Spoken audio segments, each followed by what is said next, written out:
Ugh. Is Ida Costello falling off? Am I dying? Oh no.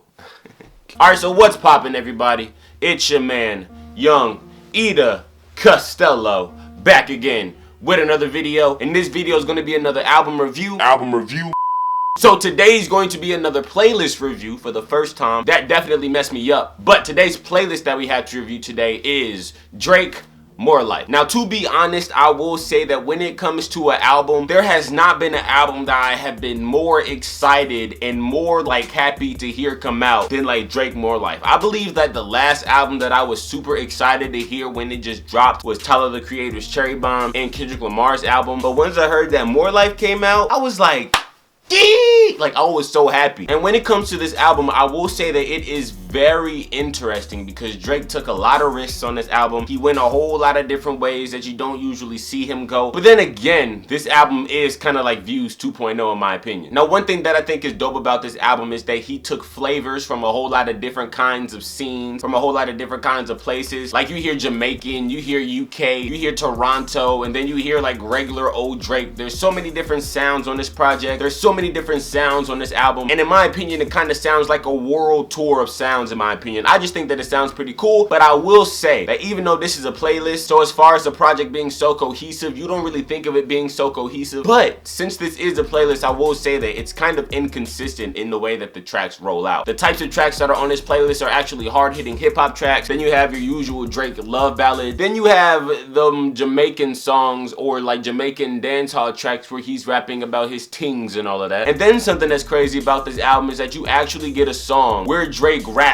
in like this Jamaican accent and then also raps in the UK accent while talking about his tings. I'm not gonna lie, say what y'all want about Drake's fake patois. I think his patois sounds dope, and I be walking around the house talking about my tings and more tune for your ed top because you need to stop speaking on my name, you know. But as far as the features, I know a lot of you guys probably won't agree with me, but I think that the best feature on this album is that Giggs feature on KMT. When a lot of people heard that KMT song, a lot of people didn't like it. A lot of people felt like Giggs ruined it. A lot of people felt like the grime attachment of his voice at the end of his voice kind of really threw off the song at the end. But I think that it actually made the song better. I'm not gonna lie though, whenever I do repeat the song, I always repeat the song when Drake's verse ends. But I will say that Giggs' verse is also dope as well. Now, one thing that I wasn't too crazy about was that Skepta interlude. I wasn't really too crazy about that. Pretty much it's just the production wasn't that good, and in my opinion the song wasn't that good. I feel like Skepta's voice going along with the song wasn't that good. It just felt like a straight throwaway, which is pretty much what this album is if you think about it. It's kind of like B-sides from Views, but I feel like the B-sides are good enough to create its own project. It's not going to be as cohesive and as put together as like a Untitled Unmastered, which is also a B-sides record. But as far as More Life, I think that the tracks that are present a nice little ambient smooth feel so you can listen to pretty much everything. I kind of think that Drake went with the playlist vibe because he didn't really want people to think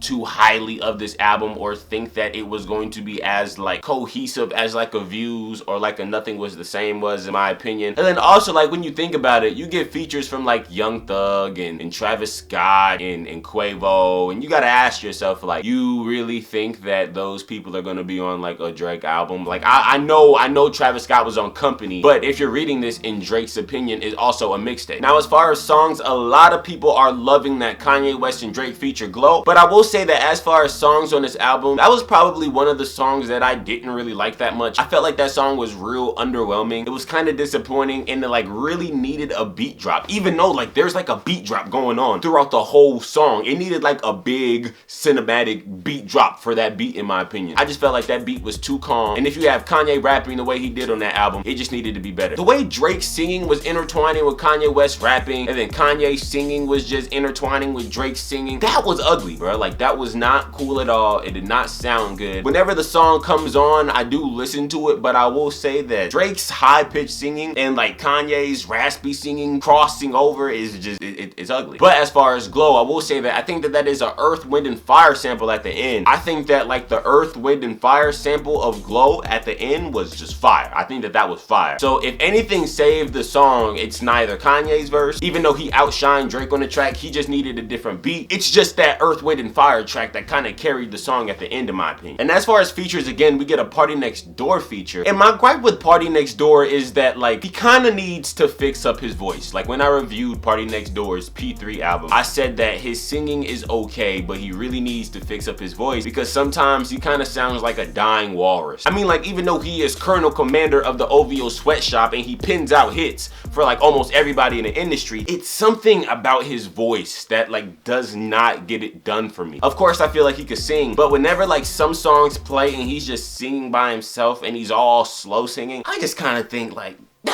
turn that off. And also, as far as this album, Drake definitely threw some subs. He threw some subliminals, some disses at a whole lot of people. Tory Lanez got it, Meek Mill got it, Jay-Z got it, Nicki Minaj got a little pinch of them, and then he gave one to J-Lo, which actually penetrated off of J-Lo, bounced back off J-Lo, and then hit him in the head. Now, as far as my favorite songs, I have to give it to Free Smoke, No Long Talk, KMT, Passion Fruit, and also Do Not Disturb. Now, my most favorite song on this album is definitely Do Not Disturb, because my favorite thing about Drake is like the Tuscan Leather, or like the 5 p.m. in Toronto, or like the 6 p.m. in New York. I feel like those tracks where he really, or like the 30 for 30 freestyle, like those tracks of Drake's where he really gets personal, really gets honest, and he starts dissing people. I feel like that part of Drake is like the best kind of Drake, where he's just sitting down, where it kind of like seems like he's just sitting down on like a quiet night, kind of like drinking some wine or some champagne with like candles lit.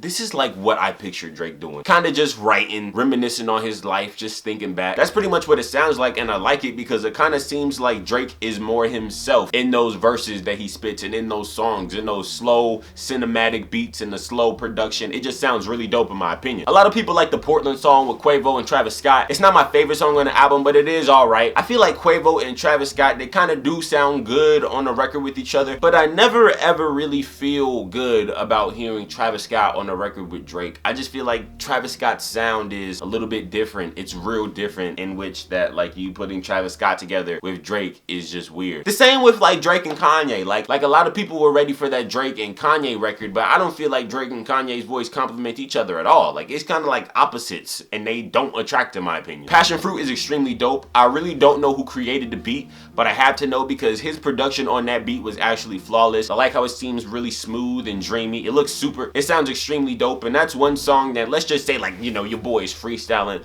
I may just throw that on and just, you know, body it real quick. But you know, as far as More Life by Drake, I just feel like this album is like a Gloricides B-list album that he kind of called a playlist just to dodge any scrutiny, just in case any of his fans didn't like it. I do feel like this album definitely still cements him at the top of the rap game at this time. I mean, I know a lot of people do not like Drake. A lot of people don't like Drake music because they think he uses ghostwriters and all of that. But I think that everybody has to admit that as a rapper, right now he's actually #1, and you just have to give credit where it's due. I'm kind of interested to see where Drake is going to go next. I don't really know what sound he's going to go after. I mean, he might go after like Japanese K-pop. He might recycle the old NSYNC sound. Hey, I mean like anything is possible for this man. So hey, I'm just wondering with open ears. So as far as Drake's More Life, I think that it was really solid, and if I had to grade it, I'd have to give it a strong 7. But I feel like the more that I listen to this album, that strong 7 can turn into a light 8. So just keep that in mind. So as far as this album, that was my thoughts. How did you guys feel about this album? Did you guys like the album, or did you guys think that it was some trash? If so, put that in the comment section down below. I promise you, your boy Young Ida Costello, I'm here, fam. Like, I'm not falling off.